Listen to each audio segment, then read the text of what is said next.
Hello friends, welcome back to your channel study with Bhudev sir. Friends, आज के session में हम लोग देखेंगे जो पठानकोट अटैक था जो 2016 में हुआ था, उसका जो मोस्ट वांटेड आतंकवादी था वो शूट डाउन कर दिया गया है पाकिस्तान में। अब ये किसने किया, कैसे किया, इसको जानने के लिए चलते हैं आज के सेशन में। तो सबसे पहले तो आप लोगों को पता है जो आज के टाइम पे जो वर्ल्ड मीडिया में न्यूज़ है केवल इजराइल और हमास के बीच हो रही जंग की है, जहां पर बहुत ज़्यादा बारूद की बौछार हो रही है और उससे बहुत ही विनाश हो रहा है। जो बेकसूर लोग हैं उनकी जानें जा रही हैं, जिनका इसमें कोई दोष नहीं है वो मारे जा रहे हैं। इधर इजराइल पूरी तरह से बमबारी कर रहा है और दूसरी साइड में हमास पूरी तरह से रॉकेट दाग रहा है। जंग का अंत अभी होता नज़र नहीं आ रहा है, लेकिन इसी बीच भारत के लिए एक अच्छी खबर आई है कि जो पठानकोट अटैक हुआ था उसका जो मास्टरमाइंड आतंकी था वो पाकिस्तान में किन्हीं अजनबी हथियारबंदों के द्वारा शूट डाउन कर दिया गया है। तो कैसे किया है, किसने किया है, उसके लिए बने रहिए वीडियो के लास्ट तक। और आपके लिए आता है ये एक क्वेश्चन। तो क्वेश्चन है, whose statue as statue of equality will be unveiled in USA on 14 October. Means 14 अक्टूबर को किसका स्टैचू ऑफ इक्वलिटी के नाम से अनवील्ड किया जाएगा। तो इसके 4 ऑप्शन हैं और आप अपना करेक्ट आंसर अपने इस कमेंट बॉक्स में दे सकते हैं। इसके सही आंसर के लिए बने रहिए वीडियो के एंड तक। तो आइए देखते हैं। तो ये हैं माँ भारती के वीर सपूत जिन्होंने पठानकोट अटैक के दौरान अपने प्राणों की आहुति दी थी। जो पठानकोट है वो पंजाब में स्थित है। वहाँ के एयरबेस पर आतंकवादियों ने हमला किया था जिसमें ये महान वीर वीरगति को प्राप्त हुए थे। जो पंजाब का पठानकोट डिस्ट्रिक्ट है वहाँ पर जो एयर फोर्स का स्टेशन है वहाँ पर 4 आतंकवादियों द्वारा घुसपैठ की गई थी और उसमें हमारे देश के जो वीर जवान शहीद हो गए थे। हालांकि आतंकवादियों को मार गिराया गया था, लेकिन जो इसका मेन सरगना था वो जो है पाकिस्तान से इस पूरे गैंग को हैंडल कर रहा था, जिसका नाम था शाहिद लतीफ़, जो कि हाल ही में शूट डाउन कर दिया गया है पाकिस्तान में। और किसने किया है ये अभी कुछ भी पता नहीं है। ऐसा माना जाता है वो अपने होम डिस्ट्रिक्ट सियालकोट में रहता था, वहीं पर जो होम स्टेट है सियालकोट वहीं पर रहता था। और जैसे ही ये मॉस्को से एक मस्जिद से बाहर आया तो कुछ अनजान हथियारबंदों ने इसको शूट आउट कर दिया और इसकी हत्या हो गई। तो जानते हैं कुछ इस शाहिद लतीफ़ के बारे में, जो कि सियालकोट का रहने वाला था और पाकिस्तान के आतंकवादी संगठन जैश ए मोहम्मद का एक मेन कमांडर था। इसका मेन काम था कैसे भी करके आतंकवादियों को भारत में घुसपैठ कराना। 2 जनवरी 2016 में हुए पठानकोट हमले का भी मोस्ट वांटेड आतंकवादी मास्टरमाइंड यही शाहिद लतीफ़ था। इससे पहले ये 12 नवंबर 1994 को गिरफ्तार किया गया था इंडियन एजेंसियों के द्वारा और इसको 16 साल की सज़ा भी हुई थी।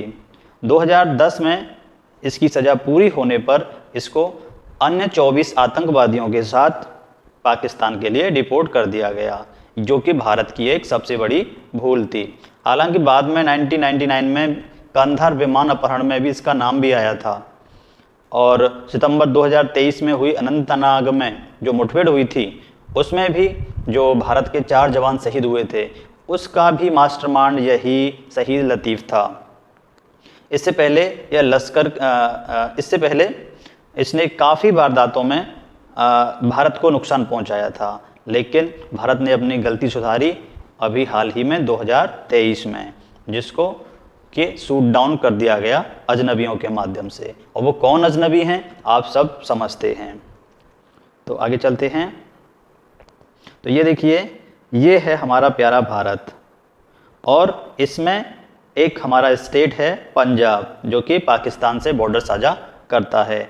तो पंजाब में ही जगह है पठानकोट डिस्ट्रिक्ट, जिसमें हमारे एयरफोर्स का बेस सेंटर है, जो कि एक लार्जेस्ट बेस सेंटर में से एक है, जहां पर इस साहिल लतीफ़ के जो गुर्गे थे, आतंकवादी थे, इन्होंने हमला किया था। तो किस स्टेट में है वो? पंजाब में, जम्मू कश्मीर के पास है। जब ये हमला हुआ था तो उस समय यूएस प्रेसिडेंट थे जो बराक ओबामा, उन्होंने काफ़ी और पाकिस्तान को लताड़ा था और कहा था कि पाकिस्तान को अपने जो टेरर नेटवर्क है उसको कंट्रोल रखना चाहिए। लेकिन ओबामा को ये नहीं भूलना चाहिए कि पाकिस्तान की धरती एक टेररिस्ट की धरती है, जननी है उसकी, कह सकते हैं आप। ये वहाँ पर नर्सरी होती है आतंकवादियों की। और जो मोस्ट वांटेड आतंकवादी ओसामा बिन लादेन था, वो भी ओबामा के कार्यकाल में ही शूट डाउन किया गया था पाकिस्तान में। इसके द्वारा? अमेरिकी फोर्सेस के द्वारा। तो हालांकि उस समय अमेरिका ने काफ़ी प्रेशराइज किया था पाकिस्तान को कि जो वार्ता चल रही है इंडिया के साथ में, वो कहीं वहीं पर न रुक जाए, वो वेस्ट ना हो जाए। लेकिन बाद में उरी हमले के साथ में भारत और पाकिस्तान के संबंध इतने ख़राब हो गए कि अभी तक वो सामान्य नहीं हो पाए हैं। अब जो ये अटैक हुआ है साहिल लतीफ़ पर, तो हो सकता है पाकिस्तान कनाडा वाला ही राग अलापने लग जाए। जैसा कि हमने लास्ट वीडियो बनाया था, उसमें बताया था कि जस्टिन ट्रूडो ने अपने यहाँ हुए हरदीप सिंह निज्जर की हत्या के मामले में भारत को दोषी बताया है कि भारत ने अपने खुफिया लोगों के द्वारा पाकिस्तान में कनाडा में आतंकवादी गतिविधियां स्टार्ट कर दी हैं और हरदीप सिंह निज्जर की हत्या उसका एक परिणाम है। जब उसने इस तरह से आरोप लगाए थे तो पाकिस्तान ने भी उसका सपोर्ट किया था और कहा था, Pakistan says India's network of extra territorial killing gone global. Means Bharat का जो टेरिटोरियल अटैक है, नेटवर्क है, वो अब ग्लोबली हो चुका है। तो कहीं ना कहीं पाकिस्तान भी उस चीज़ को फॉलो कर सकता है जो कि कुछ दिन पहले कनाडा के प्राइम मिनिस्टर जस्टिन ट्रूडो ने भी फॉलो किया था। तो ये जो कल हमने वीडियो बनाया था, Canada PM complaint about India, इसमें कनाडा की जगह आप देख सकते हैं फिर अब Pakistan PM complaint about India देख सकते हैं आगामी कुछ दिनों में, जो कि पॉसिबल है। अब देखना ये होगा कि क्या कनाडा पाकिस्तान से कुछ टाइजअप करता है इस चीज़ में कि भारत हम दोनों देशों में आतंकवाद फैला रहा है, इस तरह की बातों में। अगर इस तरह का कुछ होता है तो ये कनाडा के पीएम की सबसे बड़ी मूर्खता होगी, जो पाकिस्तान के साथ इस तरह से टाइजअप करता है। अगर ज़रा सा भी इनमें सेंस है तो अब ये अपने जो भी बेवकूफ़ियाँ कर रहे हैं वहीं पे रोक देंगे, और अगर करते हैं तो आगे देखा जाएगा क्या होगा। और जिस तरह से पाकिस्तान में इस साहिल लतीफ़ आतंकवादी की हत्या हुई है, उससे कहीं ना कहीं भारत की जो प्रेस्टीज है, भारत की जो एक कह सकते हैं रोल है पूरे वर्ल्ड में, एक बहुत ज़्यादा कह सकते हैं हार्ड इमेज को बना रहा है। और कहीं ना कहीं जो ऑडिटोरियल्स हैं वो अब डिस्कशन कर रहे हैं क्या रॉ अगला मोसाद बनने जा रहा है। मोसाद मीन्स जो इजराइल की खुफिया एजेंसी है मोसाद।